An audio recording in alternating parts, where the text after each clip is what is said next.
Again the Israelites did evil in the eyes of the Lord, so the Lord delivered them into the hands of the Philistines for 40 years.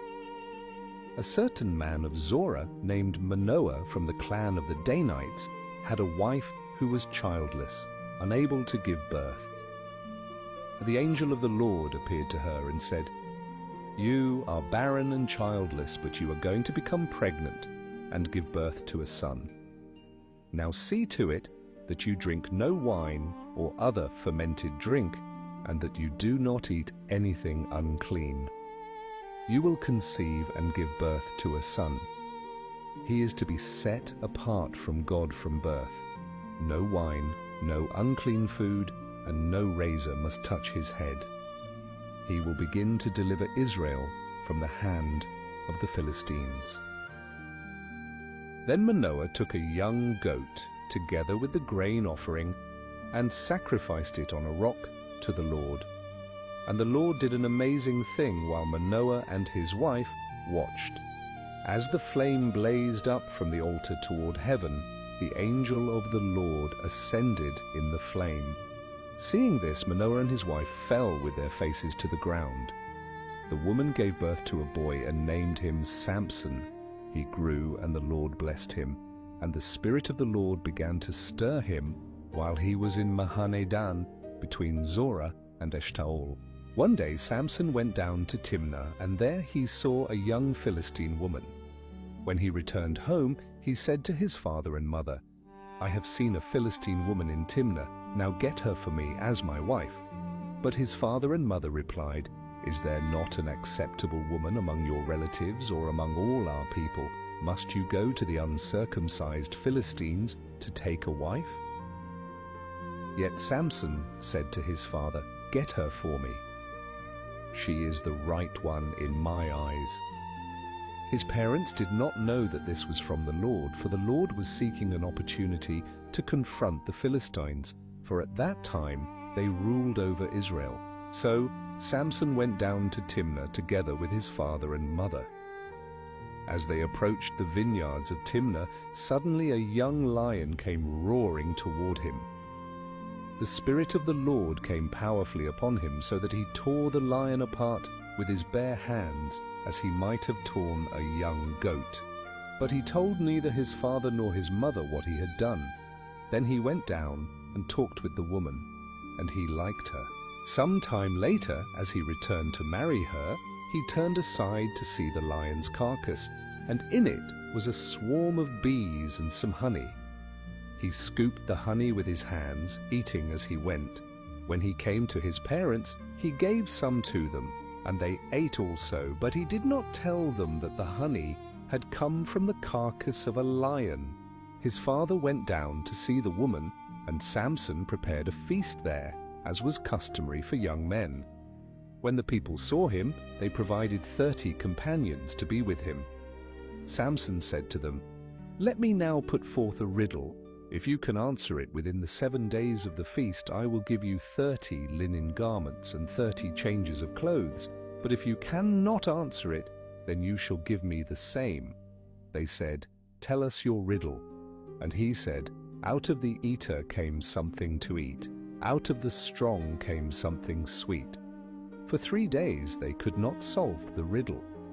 On the 4th day they said to Samson's wife, "Entice your husband to explain the riddle to us, or we will burn you and your father's household." She wept before him, saying, "You hate me. You do not truly love me. You have given my people a riddle, but not told me the answer." He said, "I have not even told my father or mother. Why should I tell you?" She wept the 7 days of the feast, and on the 7th day he told her, because she pressed him so. She told the riddle to her people. Before sunset on the 7th day, the men of the city said to him, "What is sweeter than honey? What is stronger than a lion?" And he said to them, "If you had not plowed with my heifer, you would not have solved my riddle." The Spirit of the Lord came mightily upon him, and he went down to Ashkelon, struck down 30 men, took their garments, and gave them to those who explained the riddle. Burning with anger, he returned to his father's house, and Samson's wife was given to one of his companions. Later, at the time of wheat harvest, Samson went to visit his wife, taking a young goat.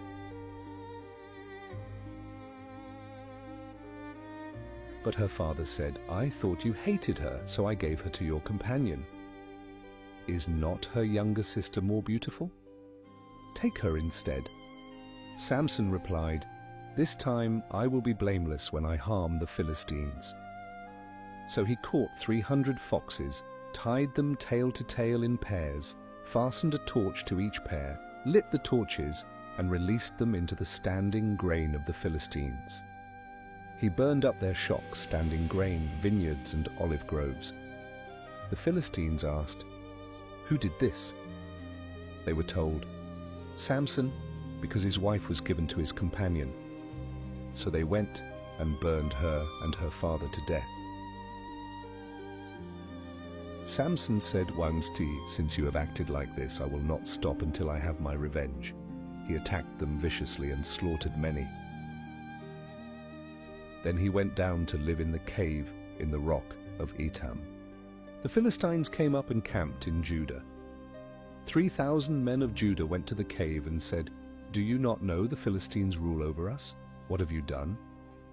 Samson answered, "I only did to them what they did to me."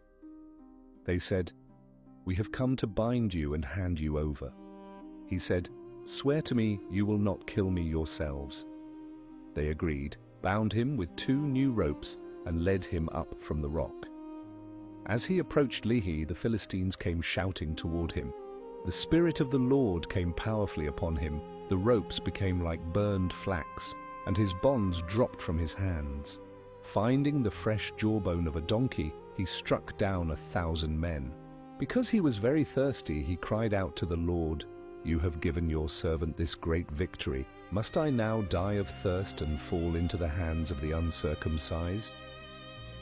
God opened a hollow place in Lehi, and water came out. When he drank, his strength returned. Samson judged Israel for 20 years. One day Samson went to Gaza, where he saw a prostitute. He went in to spend the night with her.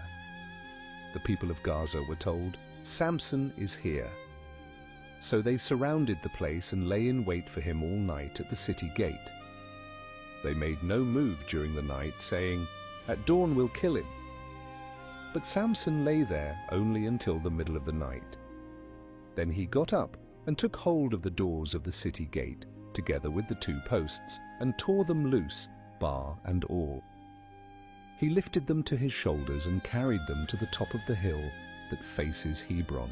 Some time later, he fell in love with a woman in the valley of Sorek, whose name was Delilah. The rulers of the Philistines went to her and said, "See if you can lure him into showing you the secret of his great strength, and how we can overpower him, so we may tie him up and subdue him. Each one of us will give you 1,100 shekels of silver." So Delilah said to Samson, "Tell me the secret of your great strength and how you can be tied up and subdued." Samson answered her, "If anyone ties me with 7 fresh bowstrings that have not been dried, I'll become as weak as any other man." Then the rulers of the Philistines brought her 7 fresh bowstrings that had not been dried, and she tied him with them.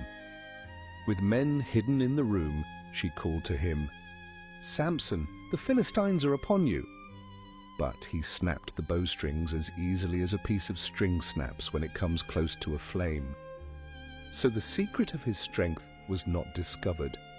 Then Delilah said to Samson, "You have made a fool of me. You lied to me. Come now, tell me how you can be tied." He said, "If anyone ties me securely with new ropes that have never been used, I'll become as weak as any other man." So Delilah took new ropes and tied him with them. Then, with men hidden in the room, she called to him, "Samson, the Philistines are upon you." But he snapped the ropes off his arms as if they were threads. Delilah then said to Samson, "All this time you have been making a fool of me and lying to me. Tell me how you can be tied." He replied, "If you weave the 7 braids of my head into the fabric on the loom and tighten it with the pin, I'll become as weak as any other man." So while he was sleeping, Delilah took the 7 braids of his head, wove them into the fabric, and tightened it with the pin. Again she called to him, "Samson, the Philistines are upon you." He awoke from his sleep and pulled up the pin and the loom with the fabric.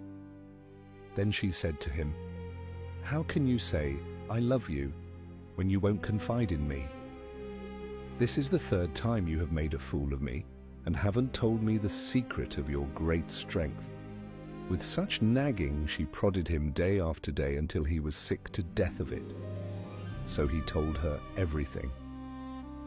"No razor has ever been used on my head," he said, "because I have been a Nazirite dedicated to God from my mother's womb. If my head was shaved, my strength would leave me, and I would become as weak as any other man." When Delilah saw that he had told her everything, she sent word to the rulers of the Philistines, "Come back once more, he has told me everything." So the rulers of the Philistines returned with the silver in their hands. After putting him to sleep on her lap, she called for someone to shave off the 7 braids of his hair, and so began to subdue him, and his strength left him. Then she called, "Samson, the Philistines are upon you." He awoke from his sleep and thought, "I'll go out as before and shake myself free." But he did not know that the Lord had left him. Then the Philistines seized him, gouged out his eyes, and took him down to Gaza. Binding him with bronze shackles, they set him to grinding grain in the prison. But the hair on his head began to grow again after it had been shaved. Now the rulers of the Philistines assembled to offer a great sacrifice to Dagon their god, and to celebrate, saying, "Our God has delivered Samson, our enemy, into our hands." When the people saw him, they praised their God, saying, "Our God has delivered our enemy into our hands, the one who laid waste our land and multiplied our slain." While they were in high spirits, they shouted, "Bring out Samson to entertain us." So they called Samson out of the prison, and he performed for them. When they stood him among the pillars, Samson said to the servant who held his hand, "Put me where I can feel the pillars that support the temple, so that I may lean against them." Now the temple was crowded with men and women. All the rulers of the Philistines were there, and on the roof were about 3,000 men and women watching Samson perform. Then Samson prayed to the Lord, "Sovereign Lord, remember me. Please, God, strengthen me just once more, and let me with one blow get revenge on the Philistines for my 2 eyes." Then Samson reached toward the 2 central pillars on which the temple stood. Bracing himself against them, his right hand on the one and his left hand on the other, Samson said, "Let me die with the Philistines." Then he pushed with all his might, and down came the temple on the rulers and all the people in it. Thus he killed many more when he died than while he lived. Then his brothers and his father's whole family went down to get him. They brought him back and buried him between Zorah and Eshtaol, in the tomb of Manoah his father. He had led Israel 20 years.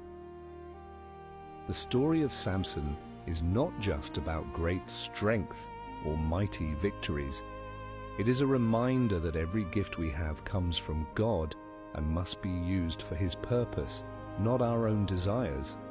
Samson's life teaches us that disobedience and pride can lead to our downfall, but it also shows us that when we turn back to God, He can still use us to fulfill His plans. No matter how far we've strayed, God's mercy can give us one last chance to make things right. Let us live every day with humility, obedience, and faithfulness, knowing that our true strength comes not from ourselves, but from the Lord.